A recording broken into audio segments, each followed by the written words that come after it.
All right, we're in. What's up, everybody?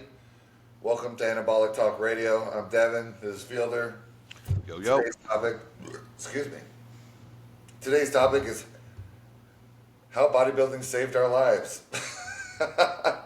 um, so we're gonna shine a light on that today. Oh man, that apple I just ate is coming back up. But we want to answer our three questions first. So, question number one: what's the best time to do cardio for weight loss? Shit. I don't know. I would say early in the morning, fasted, right? Fasted, a little GH, a little maybe frag, peptide, and I think that you're going to burn fat like way more. As long as you're in a fasted state, it could be after workout too, but I feel like you're burning up a little bit more of your reserve in terms of muscle than you would be first thing in the morning because you've already been maxing. I don't know if this is scientific or not. I feel like you are. Rather than in the morning, you're not pumped. You haven't been muscle building really, and you're going right into just targeting your fat storage. Versus you've been eating throughout the day, and then you just got done maximizing your muscle and blood flow, and then you're sitting there and you're just burning. You know. I've always I, read that it's better to do it in the morning fasted. That means no food in your stomach, right? So mhm. I've also read that there's no difference between having food in your stomach or not. I've heard that too. And I'm like, okay, ladies and gentlemen, you're playing mind tricks with us. Like, which one is it? Because I'm trying to get the most out of my gains. So I don't know.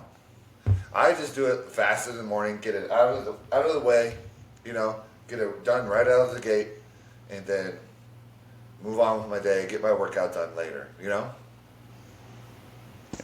I like to feel pumped after my workout. I don't want to feel depleted after my workout. So Yeah, unless I could see in shred like you're doing cardio multiple times a day, but for the most yeah, part, definitely. If you're off season, morning is going to be your best bet. At least you know that you're burning up any leftover carbs that you may have not have killed off the previous night. yeah, and just get it out of the way so you can move on with your day. And it's a good start to your day. It's a good way to get your head, into the game. So it's beneficial in the morning more than just weight loss. There's more to it. Also, the fasted state that you're saying, it's good to do it after your workout if you need to, because you've burned most of the food in your stomach, unless you're drinking Carbolin, and there's some factors to that. Um, and if you're on insulin, cardio after your workout is not always optimal because you could always risk hypo. Should try and get that food in you first, but not everybody's different. Everybody's fucking different. The moral of the story is just get your cardio done, but for optimal in the morning. I think there's more benefits in the morning, I would say. So that answers that. Do your cardio in the morning, guys. That's the answer to the question. When to do it? Morning. When's a good length of time to run any cycle? Shit, a good length. So that's for optimal health. 12. 12 weeks, right? And then 12 weeks off, and then 12 weeks on. But you know what I like to do? I like to do 4 weeks on, 4 weeks off, 4 weeks on. I mean, let's be real here. You know, b- blast and cruise. Yeah. So there's no real time off. I mean, if you're considering backing off, then you know, uh, like fuck, man. It's modern bodybuilders for the most part don't come off completely, No. unless you're a health nut and you're really new to the sport and you're really trying to take things as safely as possible, which is a very short-lived process. I'll be honest with you. I lasted maybe 2 years doing it like this, and nobody I know really comes off. And when they do, they lose all their gains, and that's why they don't. Yes, the snapback, you know, muscle memory comes back quick, but you still have that period of time where you're trying to catch up to that. So, I agree. It's good to, if you're going to do steroids, your best bet is to blast and cruise. Now, if you're a movie star and you're trying to pump up, pump up for a role, and it's really important, I get it. Run a cycle and then cycle off. But you guys aren't movie stars. Now, if you're like, if you're some genetic freak and get away with it, yeah, it's optimal for your health. But if you really want to go far, I suggest just, if you plan to do it, get on it and blast and cruise. Now, if we're talking about the amount of time to blast and the amount of time to cruise, that's a whole nother ball game.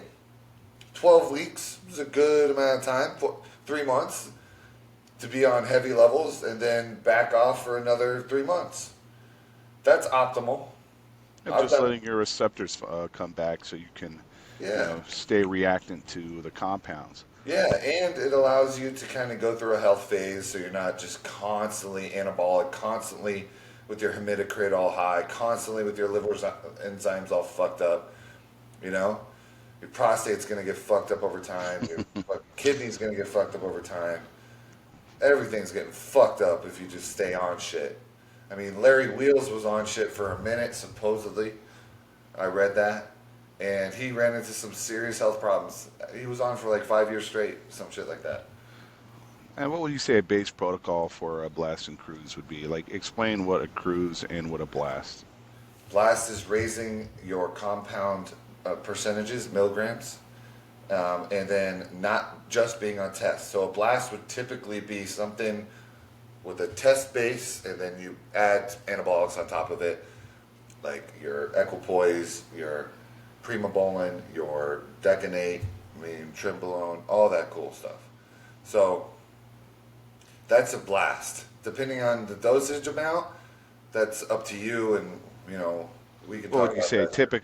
Typically it'd be like, let's say we're blasting 500, and then on a cruise you're dropping down to TRT levels, which is anywhere from 100 to 250. 250. Yeah, he's talking about test, by the way, everybody. Yeah. It's test levels. This is just test we're talking about. So a blast for test would be 500 milligrams a week, and a blast for a cruise percentage would be between 1 to 250, depending on what keeps you in a range of a natural test levels within your blood serum levels. For example, natural blood test levels would be between 3 to 900, although you can go up to 1200, but that's considered a little high. But that's still natty levels. I like to be like 13, 12 on cruise, all times, bro. Also like cruising on Primo because it's low sides and, because I can and I choose to and I will. But yeah, so to answer that question, 12 weeks, blast and cruise. That's healthy, optimal. And then if you do plan on taking stuff and then completely getting off stuff, I don't recommend it. But if you do, 12 weeks on, 12 weeks off. Once again, that's standard across the board. I'm sure you agree with me. Yeah, that's how all the old school people. That's how my pops and everybody told when I first got into it. That's how they're like, this is how you got to do it. They were totally wrong. But because it's weird, man. When I look back at pictures of my dad and things like that, he was so small when he wasn't on, and I was just like, you couldn't tell. And then I never saw a real progression with these 70s guys unless you were top name bodybuilders at the time getting farm grade, everything.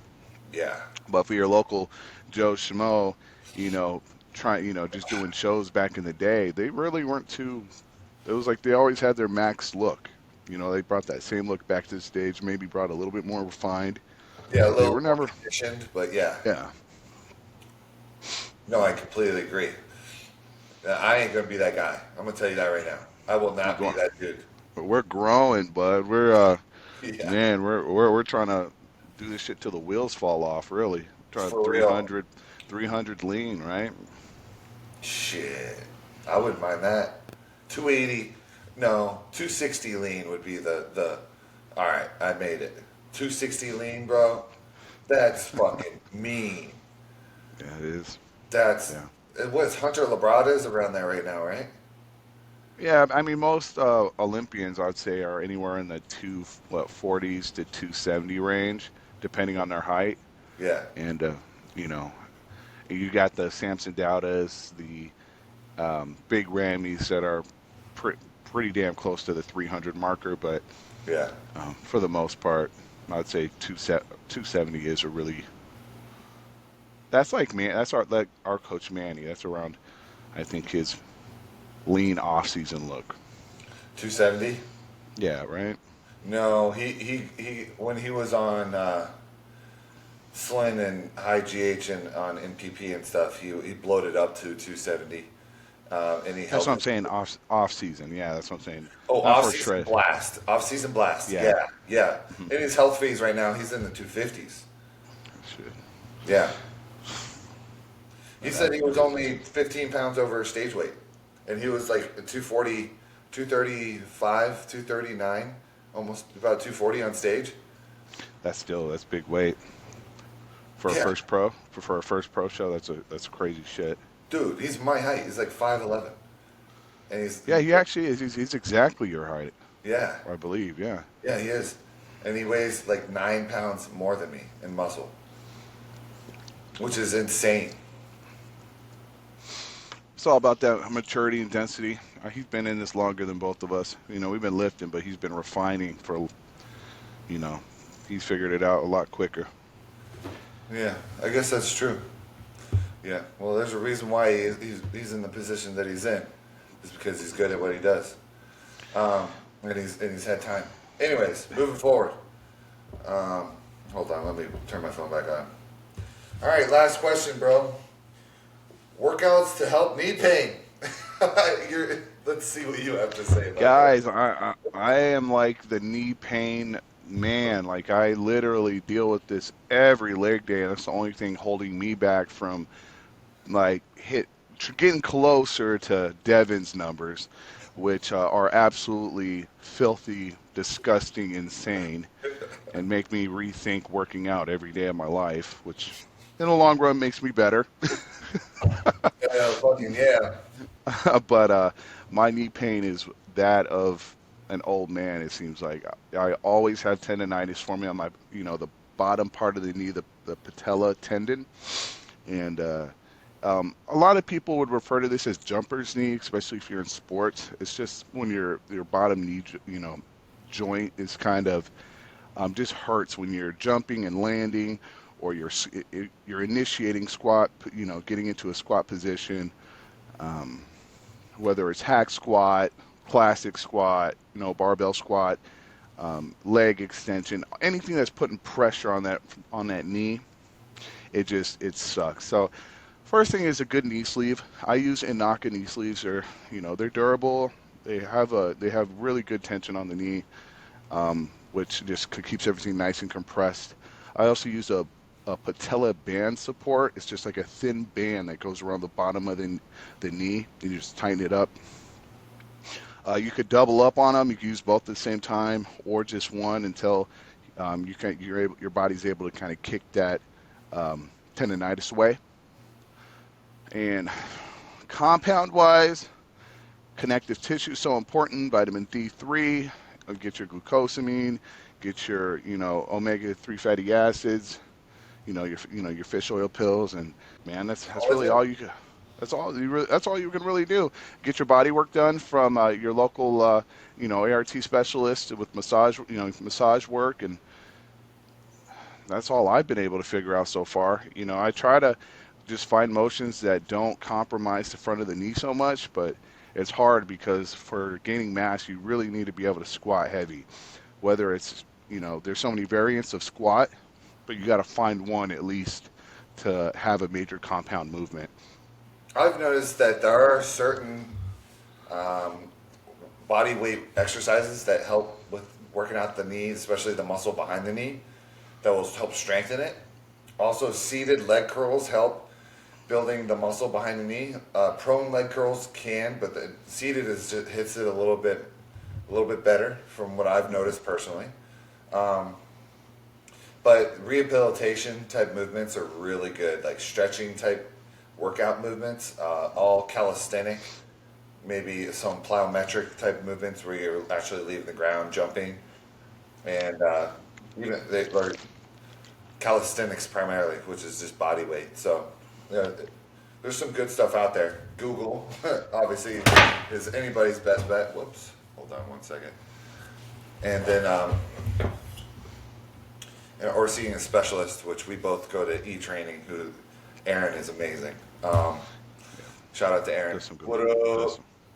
some- But yeah, from what I've noticed, squats obviously seem to be like the fucking haymaker of building knee pain for people.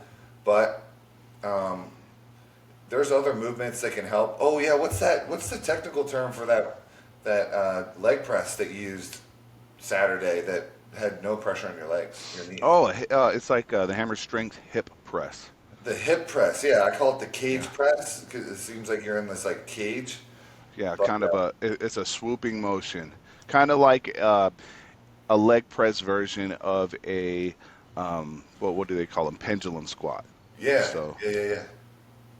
Yeah, that one was nice. That was super nice. you would think because it front loads the quad more, that it would be more knee tension, but it really isn't. The way that it's designed, really no knee pain. So those suffering from knee pains, definitely see if your gym has that and give that a shot. If you're in Arizona, definitely come to Fitness One. We have a great one, and it does wonders. Yeah, we love it. We hit it on Saturday, and dude, that shit was dope. That was a dope ass leg day. My shit's still thrashed. Believe it or not, my glutes and hamstrings are a little sore. I think it's from this. What did we do? We squat? No, we didn't end with heavy squats, did we? No. No, that was the first leg day of the week. Remember, we ended on squats, and Yeah. you ended on a 4-plate Smith Oh, machine squat. that's right. We did that was- machine, that leg press machine. Yeah. That's right. Yeah, the And one that- facing. Yep. Yeah, Mhm. that's right. That's probably why my hamstrings and glutes are a little sore. I love that thing. Leg day, man. I can't even remember it right. Oh, that's how you know that like it's Yeah. like you're like blurring through it like smoke screen through the fucking leg workout, like just kind Right. of making it through it. Fever dream pumps, bro. Yeah, Literally, man. dude. I can't even think about it. I still have PTSD from smashing my finger on that fucking on the leg press. Yep. Oh, So the nail. dude, we literally everybody watching. This is wild. So we're doing leg press, and hits his set, and then he goes to take off some weight. No, Yeah. I hit my set, and you went to take off some weight. Mhm. That's right. I hit my set, and we're going to we're doing a reverse set where we're just going to take off some weight and hit another set. And he takes off his side, and he slams his fucking finger, and he's like, ah, fuck. And he hit it really fucking hard. Like, you could tell he was down for the count for for a minute or two. He was just like, fuck. Inside screaming, you're like high pitched screaming going on in my head. Yeah, Like like his knuckle right on his like ring finger or some shit. Is that what you? Yep. Something. Yep, exactly. Yeah, and as you can imagine, this shit hurts. So I'm like, oh fuck, you good? He's like, yeah, I'm good. So I go to take my side off, and I do the same fucking thing, but I slammed my fingernail, and it wrecked my shit, dude. It completely destroyed. It bled for 6 hours. The whole rest of the workout Yeah. easily. 6 hours. Like later in the day, it finally stopped. But yeah, that nail is coming off, dude. That thing is done for. Look at that. Ugh. Anyways, all right, guys. That's the end of the questions. We answered all three of them. Hope that helped some people out there. But like we said, this is Anabolic Talk Radio, episode 6, and the main topic is how bodybuilding saved our lives. Shit, bro. I got a lot to talk about with this one. So start it, man. Take it Well, away. Well, my love for bodybuilding started when I was laying on my back on my friend's bed. and I usually wore shirts that fit me pretty snug, but not overly, not nothing like gay. Sorry, but true. Um, it was just a little snug. In my shirt I was wearing, and it was riding up my stomach because I was laying on my back with my legs hanging off the bed. And my buddy walked in because we had a bunch of friends in the house, and was like, "Damn, dude, your fucking stomach's you're getting a little chubby." And I like sat up, and I was like, "What?" Mind you, this is 2010, so I'm 20 years old. 20. I'm like, "What? No, I'm not." He's like, "Yeah, dude. Yeah, you need to like fucking look in the mirror." I was like, for real? I took it as constructive criticism. I didn't get mad at him. I was like, oh, thank you for telling me. I will look at myself in the mirror tomorrow morning. So I was kind of like, oh, fuck. I'm a fat piece of shit for the rest of the day. And then next morning, I'm looking at myself, and sure enough, I lived with my dad. I had moved back in with him because I was trying to get off I was going down a bad road. Let's just say that. Doing things I shouldn't be doing, hanging out with a crowd that I shouldn't be hanging out with. So I moved back in with my dad. He helped me, and he had a gym in the downstairs basement, and that's where I started. Started in that little gym, and it got me out of that scene of doing stupid shit with drugs, hanging out with the wrong crowd, and got me into this road of like, I'm gonna look better. Oh, girls are noticing me more. Oh, I'm gonna push further. Now I'm into mountain bikes, and I'm into hiking, and now I'm playing soccer in the soccer field across my apartment because I'm into health now because I look looking good and feeling good. Now I finally step on stage. Now I look at bodybuilding in a whole nother fucking realm. Now I'm trying certain compounds. Now I'm excelling my physique and my mind in a new direction that I never thought. I'd already watched Arnold and Sylvester Stallone on the TV and already idolized them. And now it was like destiny. Remember when you're like, bro, you ever just think like this is like destiny? Remember when you said that to me? Yeah, It's so true. it Because I is. like manifested it before even starting the love for it. It just manifested. I drawed buff physiques like Dragon Ball Z. I was always being so intricate. I draw like demons and stuff that were all buff. I got really good at like drawing abs and like arms and veins and like, That's what's up. That's what's up. dude, I loved it. I was so good at it. And then now I'm an artist of my body. It's dope. So it was like pre-written. I don't believe in that shit by any means. Everybody watching, but that fate is not really something I believe in. But what I do believe in is if you love something enough and you want to get paid to do it, you got to get really good at it before you can get paid to do it. And that's what I did. It's why I got my own little logo right here. But anyways, it basically threw my life into bettering myself and made me more confident.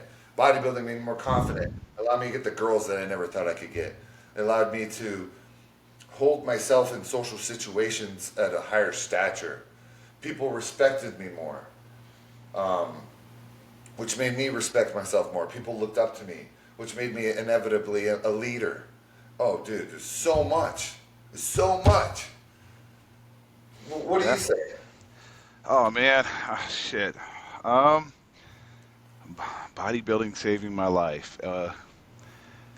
It's not so much as it, like in certain terms, it saved my life, but more than anything, it put me in the right direction. Yeah. But I do feel it was destiny almost, because it's like my pops did this, but he did it to help him with his music.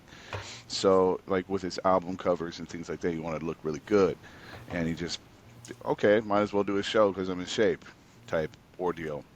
You know, I And never knew this. Your dad did a show? oh, he did multiple shows. I mean, he did.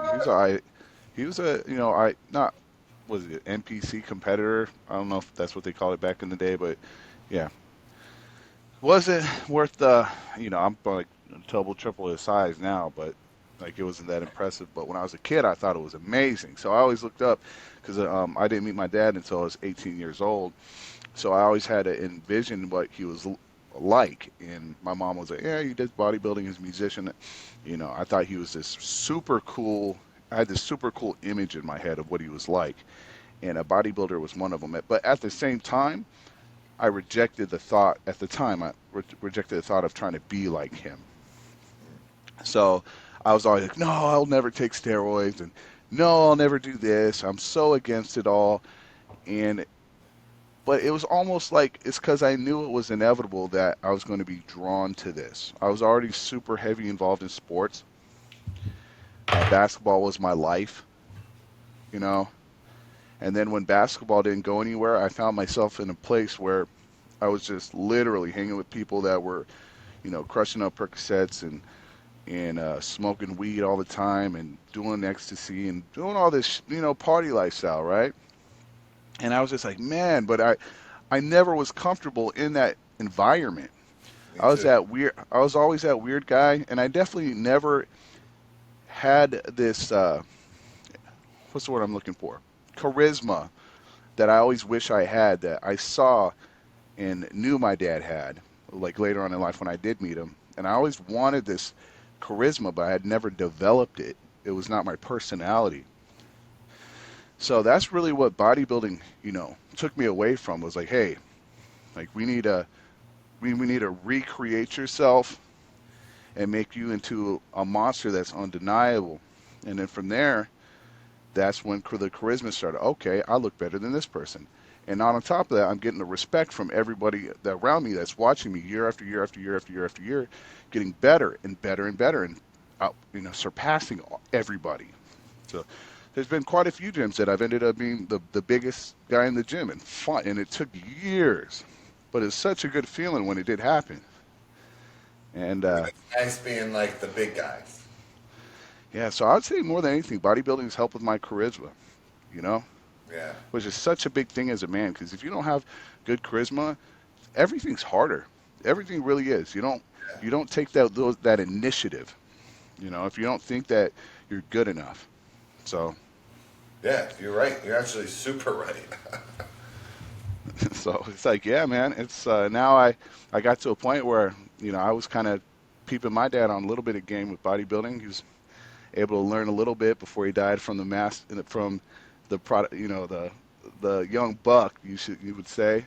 And he took it Now, with a grain of now, salt, but shit. now the young grasshoppers teaching the Yeah. the Yoda, so to speak. But yeah, man, that's pretty much my story. And then, it's just, I always just was like, man, I always knew I didn't look good, but I always knew I was extremely athletic. And I was like, why can't I look good and fucking be athletic at the same time? And I was like, okay, let's try this bodybuilding out. Boom, boom, boom, boom, boom. Rest is history. Now I'm in it. I'm in it till my body can't take it anymore. And even then, I'm still going to always have to work out, because that's where the love comes from first, is lifting weights and challenging myself in the gym. Well, see, that's a really good topic in itself. So the reason why you've been able to get the physique that you have now, which is definitely a feat, is something that most people are not even physically capable to get. All right, even if they work their asses off for the amount of time you did, they can't still attain that. People aren't capable. But here is a really cool thing that I think about all the time. The man who loves running will go further than the man who loves the destination, right? And just like Fielder said, he loves lifting. That's what he loves. He loves the gym. He doesn't just love where he'll end up, which is with this awesome built physique that he loves and wants to have for himself, He loves the lifting part too, if not more. And that's how he's going to acquire it. Because no matter what, he's going to work his ass off. He's not going to be like, fuck, I'm not, oh, fuck. Well, it's so far away, I better just quit now. No, he loves the Exactly. process. The outcome is almost, we don't even have one. It's just, no, there's going to be one. There's always going to be one. People should take what's the word? Solace in structure. Yeah. You should really like I feel like people run from structure. Everybody wants to have this feel free all the time, and this freedom, Oh yeah, and that or a freedom is, shortcut. yeah, and that type of mentality is just gonna get you caught up, and you're gonna do shit that everybody else does. Structure is what causes discipline, and that discipline is what causes a great outcome. So, like, I love, even though it gets annoying and tedious sometimes, I love having meals structured. Yeah, me too. Having my day working around my meals is one of those things that you either love it or you hate it. But if you find a love for doing this, you are going to really go somewhere, like especially in the sport. I agree, man. Structure is everything. I mean, even outside of bodybuilding, if you want to be successful, you have to have structure. Nobody who's been, no one who became a millionaire just became a millionaire. Nobody. They, unless they were born into it, right? Okay. But people who have made their $1 million didn't just fall into it. They had structure. They had everything planned out. They fucking lined everything up, and at the end of it was the $1 million ding ding ding, just like a bodybuilder lines up their workouts and their meals, and at the end is the physique that they want. Ding ding ding. Structure. It's like a canyon. It's literally funneling you to your end goal. You got, people want to fucking find this shortcut, and they end up going nowhere. They're spinning their wheels. These fucking hats got some stretching, scratching me. Anyways, yeah, dude. But back to what we were talking about with how bodybuilding saved my life. So something that I really struggled with as a kid, unfortunately, and I think we all did, heterosexual males at least, was girls. Oh God, they still do run my life. Fucking girls, man. I've always been obsessed. I've always had that one girl where I'm just like, fuck, I like her so much. Or I'd have a couple crushes in high school where I'm just like, oh, she's so hot. Oh my gosh, she's so pretty. Blah, blah, blah, blah. And that turned into me never getting her, of course. Yeah. I was the little redhead, the little pale, skinny redhead nerd. Played soccer. I wasn't a jock. Anyways, that turned into me being a little bit of a misfit later and finally getting my shit together, like I said earlier, when I was 20. And working on myself, once I noticed that girls were noticing me and I was starting to get the eye, oh damn, look at Devin, from the pretty girls in the area that I lived. That was when I was like, oh my God, it like gave me that serotonin, that like, oh fuck, damn, me? What? And then you hear why. Oh, his muscles look nice. Oh, boom. There's the beginning of that fucking obsession. I want abs. I want bigger chest. I want bigger arms. How tight can my shirt get? How tight can my fucking pants look? Blah, blah, blah. Now I don't even give a fuck about any of that because everything's so tight. I can't not fit in shit. Oh I man, gotta wear sweatpants everywhere I go. I I hear you, man. Triple X shirts across the board. Yep, triple X shit. You can't just shop at a regular outlet in the mall. They don't sell your size, and if they do, they don't have the shirt that you like in that size. It's like I like shopping at Harley all the time, and I go in there and I'm like, don't a lot of fat dudes shop here? I guess not. Either that, or it's all sold out because of it. Fat Harley riders taking all the 3Xs. God damn it! Fat boys, man. They're fat boys, man. I'm like, dude, what about these bodybuilders? We need their 3Xs. Shit, I'll take a 4X. I got a 4X in my room right now, hanging up. I wear it on leg day. It's a long sleeve Harley Davidson shirt. I fucking love that shirt. God, I love that shirt. Is that the cut off black one? The cut off black one, bro. Oh, that one's sick. Dude, That is sick. I love that shit. All right. Anyways, so I wanted to shine light on a little something about this topic about how bodybuilding saved my life. I took some notes, so I just want to talk about these real quick. So Oh yeah, well, let me finish this before I get a little further. Girls, dude. Once girls is the reason why I initially got into bodybuilding the most. Once I noticed girls were noticing me, oh, I wanted more muscles, and then it turned into guys noticing me more than girls, and That's then bodybuilding. and it's not even gay guys. Like, of course, gay guys notice me, but it's just bros. Like, yo, fucking No, yeah, it's a respect thing, man. They're it like, oh is. shit, he's that's a monster right there. You Yeah, get him yeah. his give him his props. Yeah, and I'm not complaining at all. Some dudes are a little weird about it. I will say that, Yep. as we've talked about before. But for the most part, man, mad respect. Dude, I love it. When the dude's like, hey, just want to say, dude, you're a fucking monster. I'm always like, fuck, thank you. That's the goal.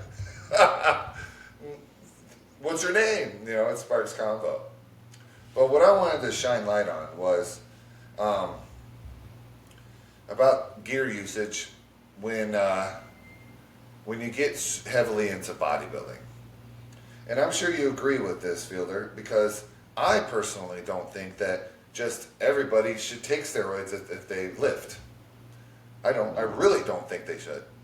No, no, no, I definitely not. think it's a huge commitment, and I think it's a huge thing to start doing. And I also think that you should have your priorities in line before you do. Obviously, eat right. Obviously, train right.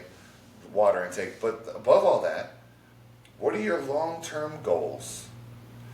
Do you plan on stepping on stage? Do you plan on wanting to? Are you like a model? Are you a steel factory worker? What is this going to benefit you in the long run? Is it just for vain? Is it just for looks? Is it just for you? Or is it? Are you going to make it your life? If so, if there's two sides of it. If you're not going to make it your life, just be natural and build a great physique naturally. It just takes longer. You can get there. Or make that jump into the dark side and take a fucking Deca blast with some high tests. Try that out. Hey, hey, you just need to make a conscientious decision as a man or a woman once you're of, I'd say at least over 18 on whether or not you want this shit for your fucking life. And and I'm like, if you're not into bodybuilding at all, and especially competition, I say just stay away from it. Yeah, man. But if you just want the clout of being in the gym and being a monster at your local gym for that if as a you have the choice to do that. That's perfectly fine if you want to be a monster in your home gym.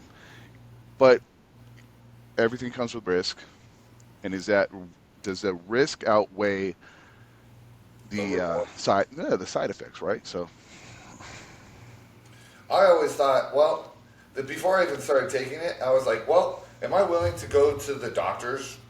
how many years did you wait until you took? I was 28.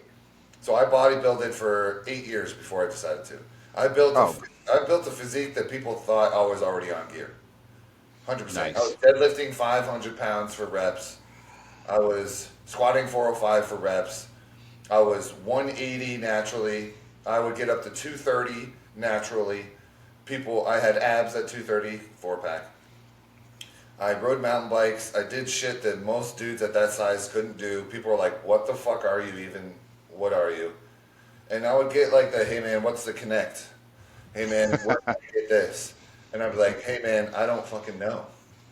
Sincerely, I don't. Until 2018, I was like trying to load it and pull that trigger and get that shit in my veins. And now it's a whole nother. I gained 100 pounds of mass in fucking about 5.5 years.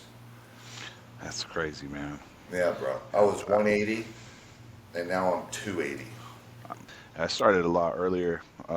I think I did 3 or 4 years natty, like where I was lifting seriously, and I was just like, man, like nothing's moving, nothing's moving, nothing's moving, nothing's moving. All right, time to make the commitment. Well, I want to fucking grow.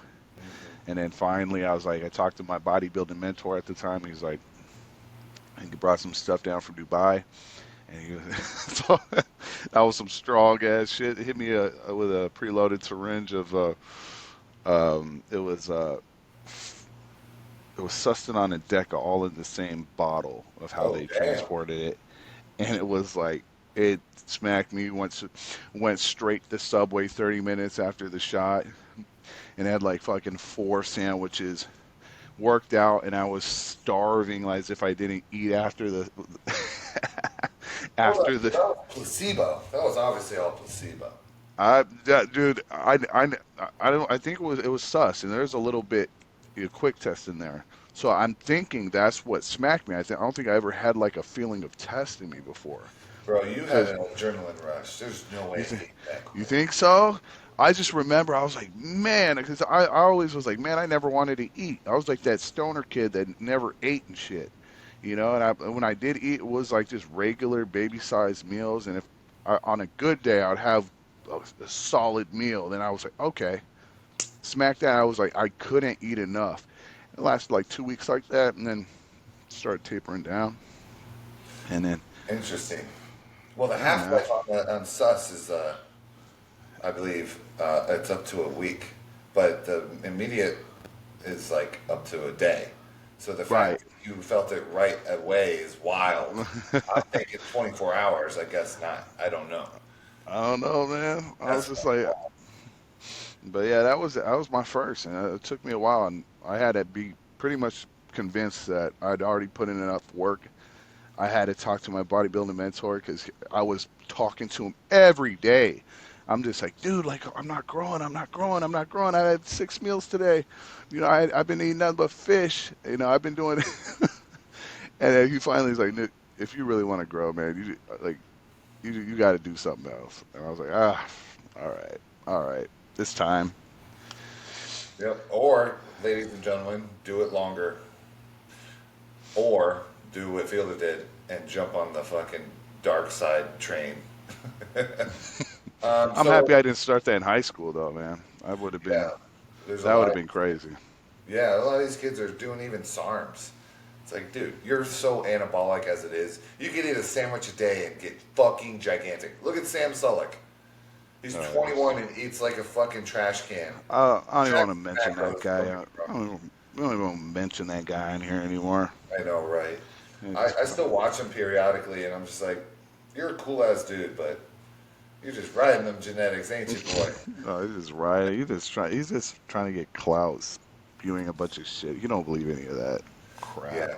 Anyways, so we're gonna wrap up this episode, but Fielder primarily, and me, but mostly Fielder, would like to shine some light on a couple things, and one of them being the show that he went to, that I had a client participate in, and he had a client participate in as well on Saturday, yesterday, which was ran by the Wings of Strength. No, it was ran by Whitney Jones. Sorry, Whitney Jones, which is here in Arizona. For those that don't know, is a show ran by a woman named Whitney Jones who owns the rights to it. It's her show, and she puts a bunch of bodybuilders on stage, and it was very professional in some aspects, and in others, extremely not.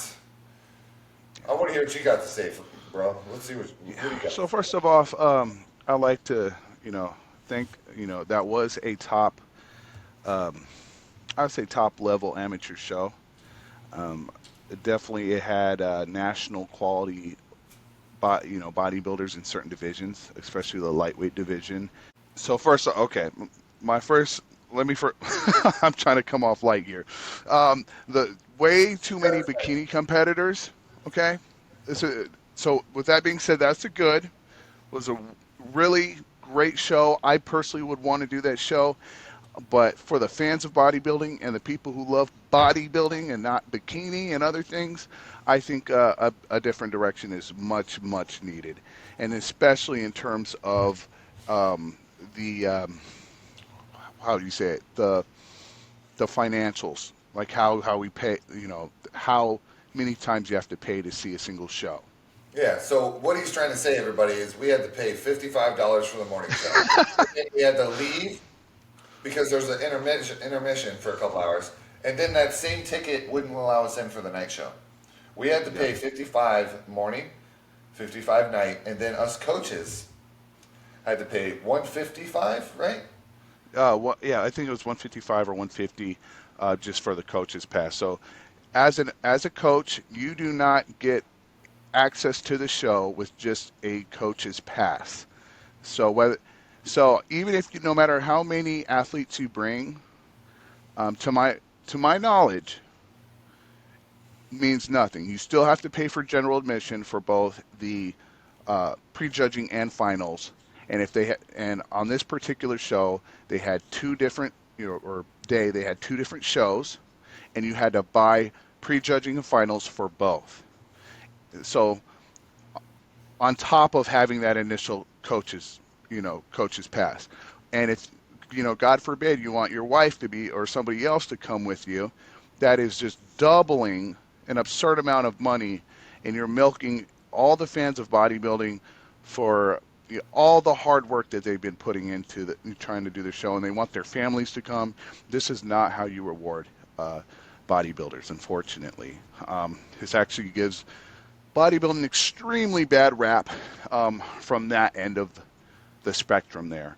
Um, as somebody who's been bodybuilding for over 15 years now, I I couldn't even ask my mom if I wanted to, if I were to do the show, to come to this show on top of my wife, and also want to pay for my sisters, and because they shouldn't have to pay for their own show or to see their loved one. It should be free for the direct family members, or if not, something close, or a discounted rate, something to that degree. But either way, that is my first beef with the show.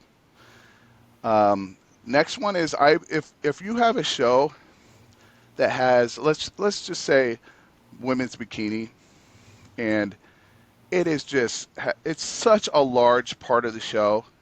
Like, they have 300,000 girls, however many it has.